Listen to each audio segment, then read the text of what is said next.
ও মুমিন মুসলমান গোলাম, আমরা সবাই জানি নামাজ পড়া ইবাদত, আমরা সবাই জানি রোজা রাখা ইবাদত, আমরা সবাই জানি হজ করা ইবাদত। ঠিক মুমিন বান্দার জন্য, মুমিন বান্দার জন্য কান্না করা ইবাদত যদি আল্লাহর জন্য হয়, মুমিন বান্দার জন্য হাসি দেওয়া ইবাদত যদি রাসূলের সুন্নাত তরিকায় হয়, মুমিন বান্দার জন্য ব্যবসা করা ইবাদত যদি রাসূলের সুন্নাত তরিকায় হয়, মুমিন বান্দার জন্য সব কিছু ইবাদত যদি আল্লাহ এবং রাসূলের সুন্নাত তরিকায় হয়।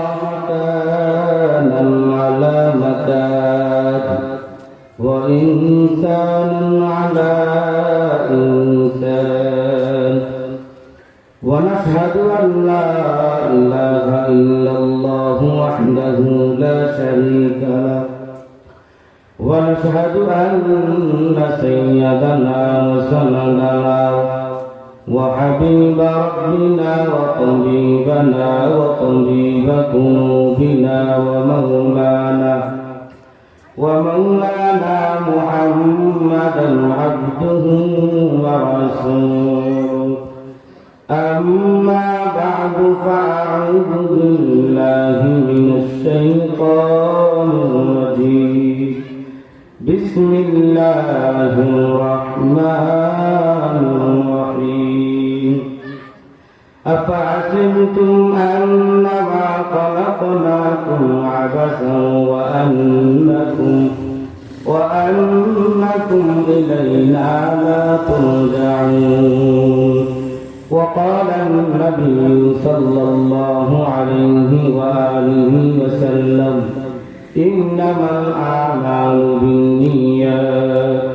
صدق الله مولانا العظيم وصدق رسوله النبي الأمي الكريم ونحن على ذلك من الشاهدين والشاكرين والذاكرين. الحمد لله رب العالمين. الحمد لله. মুখে দক্ষিণ পাড়া বাইতুল আকসা জামে মসজিদ থেকে আয়োজিত ওয়াজিবার মাহফিলের মুহতারাম সম্মানিত সভাপতি প্রধান অতিথি, যে মহান রব্বুল আলামিন আমাকে এই ভেস্তের বাগানে কোরআন হাদিস থেকে কিছু কথা বলা, আপনাদেরকে শোনার মতো তৌফিক দান করেছেন। সবাই শুকরিয়া আদায় করি আলহামদুলিল্লাহ। ওই আল্লাহ পাক রব্বুল আলামিন প্রত্যেকটা মুমিন বান্দাকে আল্লাহ তাআলা মায়া করে দয়া করে রাখছে, সুন্দর করে রাখছে। আপনি আপনার দিকে তাকিয়ে দেখেন, আপনার চেহারাটা কত সুন্দর করে বানাইছে আল্লাহ, আমাকে কত সুন্দর করে বানাইছে শুধুমাত্র আল্লাহর ইবাদত করার, আল্লাহর হুকুম পালন করার জন্য। প্রত্যেকটা মানুষের ভিতরে পরিশুদ্ধ কলব। আপনি দুনিয়াতে যত দামি হন না কেন, যত বড় হন না কেন, যত উচ্চ মানুষ হন না কেন, যদি আপনার ভিতরে যদি পরিশুদ্ধ কলব না থাকে, যদি পরিশুদ্ধ ঈমান না থাকে, তাহলে আপনার কোনো কাজে আসবে না। পরিশুদ্ধ ঈমান দরকার, পরিশুদ্ধ কলব থাকলে আপনি জান্নাত পেয়ে যাবেন। আপনি টাকার মালিক, বাড়ির মালিক, কিন্তু আপনার ভিতরে পরিশুদ্ধ কলব, পরিশুদ্ধ ঈমান নাই, আপনার কোনো কাজে আসবে না। এই সম্পদ, এই বাড়ি গাড়ি, টাকা পয়সা কোনো কাজে আসবে না। আল্লাহ পাক রব্বুল আলামিন বলেন, আফাহাসিবতুম আন্নামা খালাকনাকুম আবাসান ওয়া আন্নাকুম ইলাইনা লা তুরজাউন। আল্লাহ পাক রব্বুল আলামিন বলেন, আফাহাসিবতুম আন্নামা খালাকনাকুম, আল্লাহ তাআলা মানুষদেরকে উদ্দেশ্য করে বলে, তোমরা কি মনে করছো, ধারণা করছো আমি আল্লাহ তোমাদেরকে অনর্থক বানাইলাম? তোমরা কি মনে করলাম, তোমরা কি মনে করছো যে তোমরা আমি আল্লাহর দরবারে ফিরে আসা লাগবে না? আল্লাহ পাক রব্বুল আলামিন বলেন, ওয়া মা খালাকুস সামাআ ওয়াল আরদা ওয়া মা বাইনাহুমা বাতিলা। আল্লাহ পাক রব্বুল আলামিন বলেন, আমি আল্লাহ আসমান জমিনের মাঝখানে যা কিছু বানাইলাম কোনো কিছু আমি আল্লাহ অনর্থক বানাই নাই। আল্লাহ বলে ওয়া মা খালাকতুল জিন্না ওয়াল ইনসা ইল্লা লিয়াবুদুন। আল্লাহ বলে আমি আল্লাহ মানুষের জিন্দেগিকে বানাইলাম আমার ইবাদত করার জন্য, আমার হুকুম পালন করার জন্য। ও মুশরিক মানুষ, ও যুবক ভাই, ও এলাকার মানুষ, বন্ধুরা ভালো করে শুনে নেন। প্রত্যেকের ভিতরে একটা প্রশ্ন জাগতে পারে যে আল্লাহ যে আমার আপনাদেরকে বানাইছে ইবাদত করার জন্য, তাহলে আমরা খাবার খাবো কোন সময়, তাহলে আমরা ঘুমাবো কোন সময়, তাহলে আমরা ব্যবসা বাণিজ্য করবো কোন সময়? ও মুমিন মুসলমান গোলাম, আমরা সবাই জানি নামাজ পড়া ইবাদত, আমরা সবাই জানি রোজা রাখা ইবাদত, আমরা সবাই জানি হজ করা ইবাদত। ঠিক মুমিন বান্দার জন্য, মুমিন বান্দার জন্য কান্না করা ইবাদত যদি আল্লাহর জন্য হয়, মুমিন বান্দার জন্য হাসি দেওয়া ইবাদত যদি রাসূলের সুন্নাত তরিকায় হয়, মুমিন বান্দার জন্য ব্যবসা করা ইবাদত যদি রাসূলের সুন্নাত তরিকায় হয়, মুমিন বান্দার জন্য সব কিছু ইবাদত যদি আল্লাহ এবং রাসূলের সুন্নাত তরিকায় হয়। সব কিছু ইবাদত যদি আল্লাহ এবং রাসূলের সুন্নাত তরিকায়।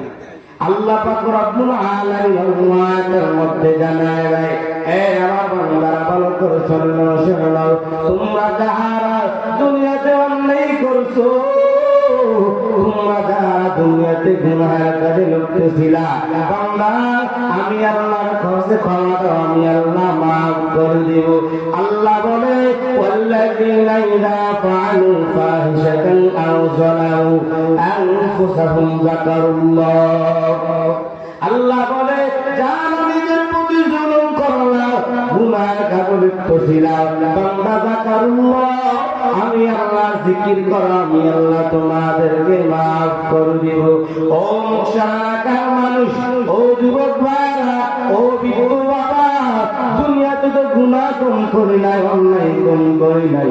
আবু হুরায়রা হাদিস বর্ণনা করেন, দুনিয়ার মানুষ যদি গুনাহ করে, গুনাহ করার পর যদি সাধারণ তাওবা করে নাই, তাহলে আল্লাহ বান্দারে মাফ করে দিবেন। আপনি আমি গুনাহ করার পর যদি তাওবা না করি, আপনার কলমের মধ্যে একটা কালো দাগ পড়ে যায়, যদি আবার গুনাহ করলেন আবার কালো দাগ পড়ে যায়, আবার গুনাহ করলেন আবার কালো দাগ পড়ে যায়। এভাবে গুনাহ করতে করতে করতে এক পর্যায়ে যখন পুরা কলমটা কালো হয়ে যায়, তখন বান্দার কাছে আর নামাজ ভালো লাগে না, তখন বান্দার কাছে আর রোজা ভালো লাগে না, তখন বান্দার কাছে আর ওয়াজ মাহফিল ভালো লাগে না। পুরো কলমটা হয়ে যাওয়ার কারণে বান্দার কাছে দাওয়াত কবুল ভালো লাগে না, কারণ তার কলমটা কালো হয়ে গেছে, কারণ তার কলম মরিচায় ধরে ফেলছে। আল্লাহ বলে বান্দা যাকারুল্লাহ, আমি আল্লাহ যদি জিকির করো, জিকির করো, বান্দা জিকির করলে কলব পরিষ্কার হয়ে যাবে। গুনাহের কারণে গুনাহ করতে করতে কলবটা যখন নাপাক হয়ে যাবে, ওই কলব যখন কালো হয়ে যাবে, কালো হয়ে যাওয়ার কারণে আর ভিড় কোনো ভালো লাগে না। দেখবেন গুনাহ করতে করতে, অন্যায় করতে করতে বলবে নামাজ ভালো লাগে না, বলবে রোজা ভালো লাগে না, বলবে দ্বীনি কাজ ভালো লাগে না, কারণ এই বান্দা গুনাহ করতে করতে পুরো কলবটাকে কালো বানায় ফেলছে। এজন্য গুনাহ করব, গুনাহ অবশ্যই প্রত্যেক মানুষের ইচ্ছা অনিচ্ছা দেখে না দেখে বুঝে না বুঝে সবাই গুনাহ করে। গুনাহ করে যদি সাথে যদি আল্লাহর কাছে ক্ষমা চায় না, আল্লাহর কাছে মাফ চায় না, আল্লাহ সাথে সাথে মাফ করে দিবে, আল্লাহ সাথে সাথে ক্ষমা করে দিবে। ও এলাকার মানুষ ভাই, ভাই নামাজ পড়েন, রোজা রাখেন, হজ করেন, যাকাত দেন, এইগুলো আপনার পরকালে সম্পদ, এইগুলা থাকলে আল্লাহ আপনারে মাফ করে দিব, জান্নাত দিবেন। ভাই এই যে নামাজ, মেরাজের কিছুদিন পর সামনে শুক্রবার আপনার মেরাজ, ওই মেরাজ রাত্রে আল্লাহ নবীকে মেরাজের মধ্যে নিয়ে মেরাজের রাত্রে সিদরাতুল মুনতাহা তখন আল্লাহ তাআলা 50 ওয়াক্ত নামাজ ফরজ করেছিলেন। 50 ওয়াক্ত নামাজ ফরজ করার পর যখন ওই নামাজে যখন দুনিয়াতে আসতে লাগলেন, মুসা নবীর সাক্ষাৎ হয়ে গেল। মুসা নবী বলে, আল্লাহ তোমার উম্মতকে কি দান করেছে? আমার মা নবী বলে, আমার উম্মতকে 50 ওয়াক্ত নামাজ দান করেছে। মুসা নবী বলে, তোমার উম্মত তো 50 ওয়াক্ত নামাজ পড়তে পারবে না, যাও আরো কবা নিয়ে আসো। নবী আমার যেতে যেতে যেতে শেষ পর্যায়ে 5 ওয়াক্ত নামাজ আনলেন। আবার মুসা নবীর সাক্ষাৎ, মুসা নবী বলে, কয়েকটা নামাজ আনলা? বলে, এখন 5 ওয়াক্ত নামাজ দিল। মুসা নবী বলে, না তোমার উম্মত পারবো না। আমার মায়ের নবী বলে, আমি এতবার আল্লাহর কাছে গেলাম, এখন আবার যেতে আমার লজ্জা বোধ করতেছে। এতবার গেল, এখন লজ্জা বোধ করতেছে। এই 5 ওয়াক্ত নামাজ নিয়ে আসলো। আল্লাহ আমার নবী, ও আমার প্রিয় হাবিব, আমি আপনার উম্মতকে 5 ওয়াক্ত নামাজ আদায় দান করলাম। আপনার উম্মত যদি 5 ওয়াক্ত নামাজ আদায় করে, আমি আল্লাহ 50 ওয়াক্তের নামাজের সওয়াব আল্লাহ দিয়ে দিবেন। সুবহানাল্লাহ। 5 ওয়াক্ত নামাজ আদায় করে 50 ওয়াক্তের নামাজ দিয়ে দান সওয়াব দান করবে। ও এলাকার মানুষ ভাই, দুনিয়াতে যত অন্যায় করুন না কেন, দুনিয়াতে যত জুলুম করেন না কেন, আল্লাহর কাছে ক্ষমা চাইলে আল্লাহ মাফ করে দিবে। ভাই দুনিয়াতে যত অন্যায় করলেন, যদি ক্ষমা না চান, ওই কবর ঘরের আযাব সহ্য করতে পারবেন না। হাসর ময়দানের আগুন, হাসর ময়দানের জাহান্নামের আগুন সহ্য করার শক্তি ভাই নাই। হাদিসের মধ্যে আল্লাহ নবী বলে, এই বান্দা যেই পরিমাণ গুনাহ করলো, ওই গুনাহ অনুযায়ী তার হাঁটু পর্যন্ত গাম দ্বারা ডুবে যাবে। এই বান্দা যত গুনাহ করলো, ওই গুণ অনুযায়ী বান্দারা একবার কোমর পর্যন্ত ডুবে যাবে। বান্দা গুনাহ করলো, ওই গুণ অনুযায়ী বান্দার পুরো গলা পর্যন্ত ডুবে যাবে। ওই সময় সূর্যটা মাথার কিনারে চলে আসবে, সূর্যের গরম বেঈমান নাফরমান মাথার মগজগুলা বাতার মারার মতো টকবক করবে। ও ভাই, ওই সময় এমন একটা সময় হয়ে যাবে, মানুষগুলো উলঙ্গ হয়ে দাঁড়াবে। আল্লাহর নবী যখন এই কথা বললেন, আম্মা জানা এসে বলে, ও নবী আমার, আমি আয়েশা কি উলঙ্গ দাঁড়াবো? বলে, হ্যাঁ আয়েশা, তুমিও দাঁড়াইবা। বলে, মানুষদের কিন্তু লজ্জা বোধ করবে না? নবী আমার ডাক দিয়ে বলে, আয়েশা, ওই হাসর ময়দানে কঠিন সময়ে মানুষ এমন হয়ে যাবে, মানুষগুলা পাগল পারা হয়ে যাবে, উপর দিকে তাকায় থাকবে, কে বস্ত্রহীন, কে বস্ত্র অবস্থায় কার কোনো খোঁজ থাকবে না। ওই হাসর ময়দান এমন কঠিন হয়ে যাবে, সবাই ওই সময় পাগল পারা হয়ে যাবে। সূর্যটা মাথার কিনারে চলে আসবে, সূর্যের গরম কেউ সহ্য করতে পারবে না। ওই সময় আল্লাহ রহমতের ছায়া থাকবে, ওই রহমতের ছায়া নিয়ে আল্লাহ 7 জন ব্যক্তিকে অবস্থা আইবেন। ওই কঠিন হালতের সময় আল্লাহ 7 ব্যক্তিকে বলবে, তোমরা আসো, রহমতের ছায়ার তলে আসো।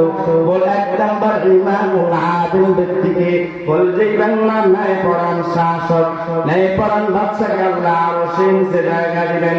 বলবে, 2 নাম্বার ওই যুবক, এই যুবক যৌবন কালে ইবাদত করেন। বলে, 3 নাম্বার ওই ব্যক্তি, যে 2 ব্যক্তি আল্লাহর সাথে আল্লাহর জন্য কাউকে ভালোবাসলো, আল্লাহর জন্য কাউকে শত্রুতা করলো। বলে, 3 নাম্বার ওই ব্যক্তি যে নিজরে আল্লাহকে ডাকে এবং চোখের পানি ছেড়ে কান্না করে, এবং বলছে, ওই বান্দারা যাহারা গোপনে দান করবে, গোপনে গোপনে। আল্লাহর নবী বলেন যে এমন সুন্দর যুবকদেরকে বলবে, সুন্দর নারীরা যখন তাদেরকে খারাপ কাজের দিকে রাখবে, ওই যুবক বলবে, আমি আমার আল্লাহকে ভয় করি, আমার রবকে ভয় করি। এমন 7 ব্যক্তিকে আল্লাহ তাআলা আরশের নিচে ডাকবে কঠিন সময়ে।